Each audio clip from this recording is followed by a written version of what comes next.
Welcome to day 2 of the Laurel Burch Cats. Make sure you've got your materials from last time with you, and if you didn't fill out the sketchbook question of the day, please pick a page and define courage for us. Can you think of a time when you were brave or courageous?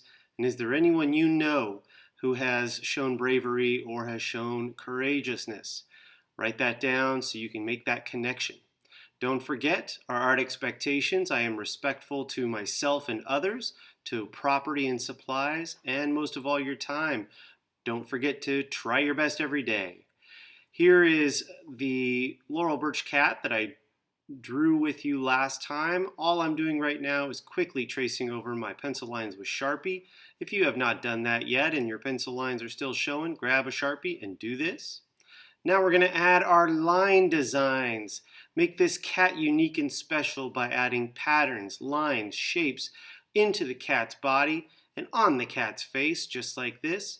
Your designs can be absolutely creative and imaginative.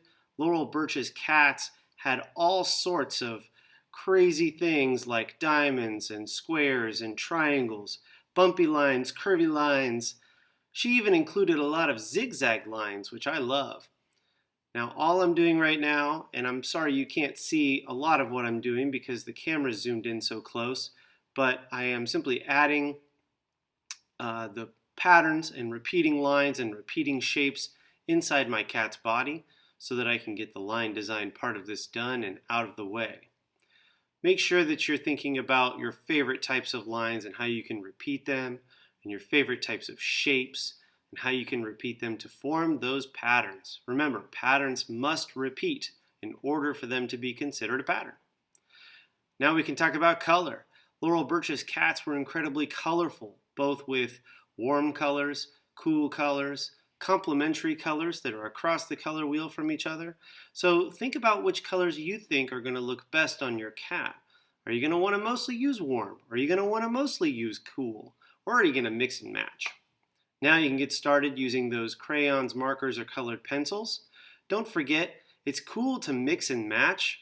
I like to put complementary colors together like orange and blue. When I do this, it makes the colors that I use really pop. And if you don't know this about complementary colors like orange and blue, or yellow and purple, or even red and green, complementary colors that are across the color wheel from each other, they really attract the eye. And it's very difficult for our eyes to ignore those colors when they're sitting right next to each other.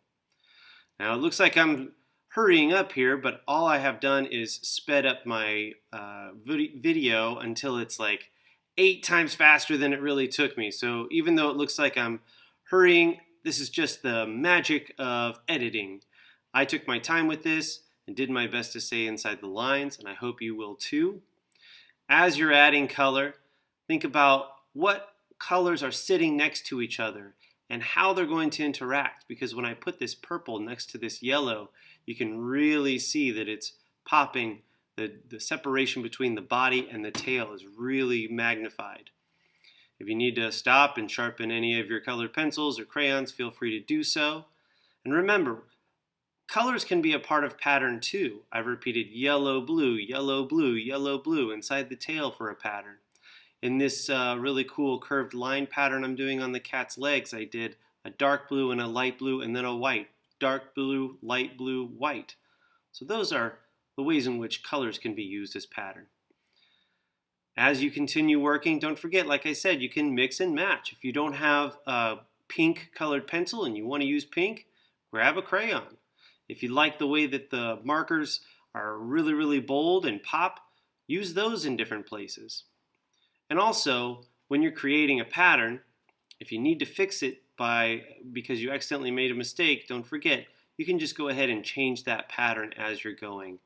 Now it's time for a reflect and respond. Did you repeat lines, shapes, or colors to create patterns? Did you use a color scheme? Was it warm or cool? Write those answers in your sketchbook. Thanks for watching.